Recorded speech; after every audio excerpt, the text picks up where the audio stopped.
Dans le livre de Matthieu, chapitre 5, le verset 4, il est écrit « Heureux sont ceux qui pleurent, car ils seront consolés. » Ici se trouve l'une des plus grandes promesses que Jésus a faites à ses disciples sur le mont des Oliviers.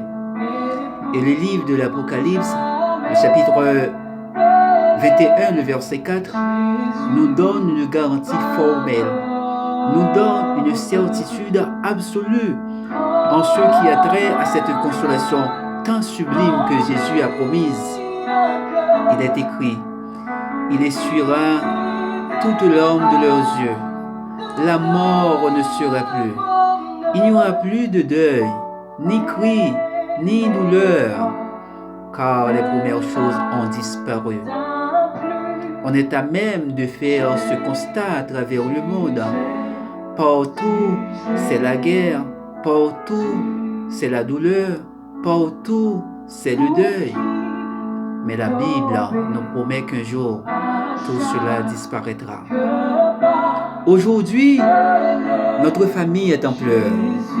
Oui, aujourd'hui, notre famille se trouve dans une situation de tristesse à nul autre pareil, car nous avons perdu un être si cher à nous, un être que nous aimons tant. Et cela nous laisse à savoir qu'il y a un jour pour naître, un jour pour vivre, un jour pour mourir. Telles sont les trois grandes phases de notre existence sur cette planète. La naissance, la vie et la mort. Et ce deuil qui nous remplit de larmes aux yeux nous permet de réfléchir à la manière qui suit. D'où vient la mort? Pourquoi mourir? Et lorsque nous mourons, où allons-nous?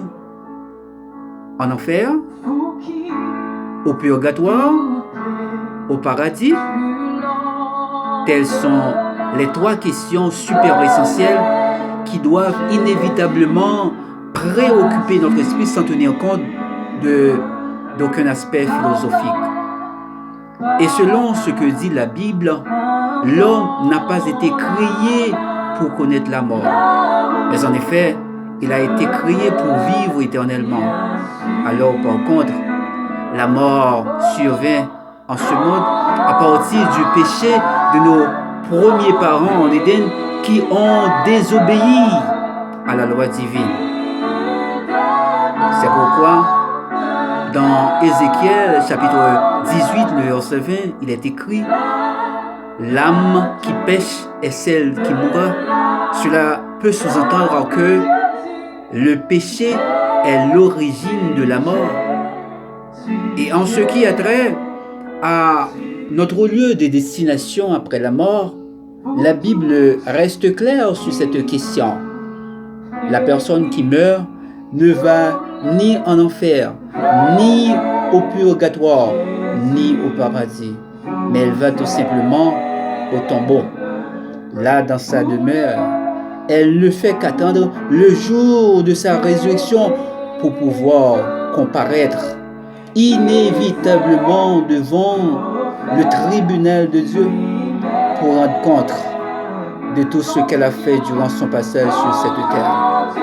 Et c'est pourquoi dans Apocalypse, chapitre 14, le verset 6 et 7, il est écrit « Craignez Dieu et donnez-lui gloire, car le jour de son jugement est venu. Adorez celui qui a créé le ciel, la terre, la mer et les sources d'eau. » Oui, il est venu ce jour du jugement pour que Dieu puisse juger l'humanité. À noter que dans un jugement, il y a trois phases. La phase investigative, la phase comprobative et la phase exécutive. Dans la phase investigative, on est appelé à mener des enquêtes, à mener des investigations pour savoir qui sont les coupables, qui sont les innocents à partir d'un fait qui se produit. Et dans la deuxième phase, qui est la phase comprobative, il faut venir avec des éléments concrets, il faut venir avec des arguments qui prouvent que telle ou telle personne est coupable.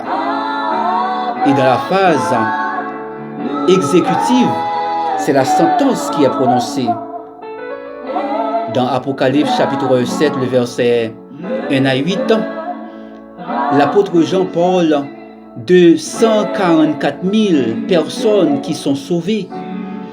Et ces 144 000 personnes qui sont sauvées constituent un groupe qui ont reçu un mandat évangélique, qui ont reçu un mandat pour pouvoir propager la bonne nouvelle à travers le monde.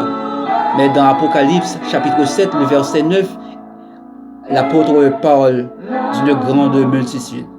C'est donc une multitude qu'aucun mathématicien ne peut compter.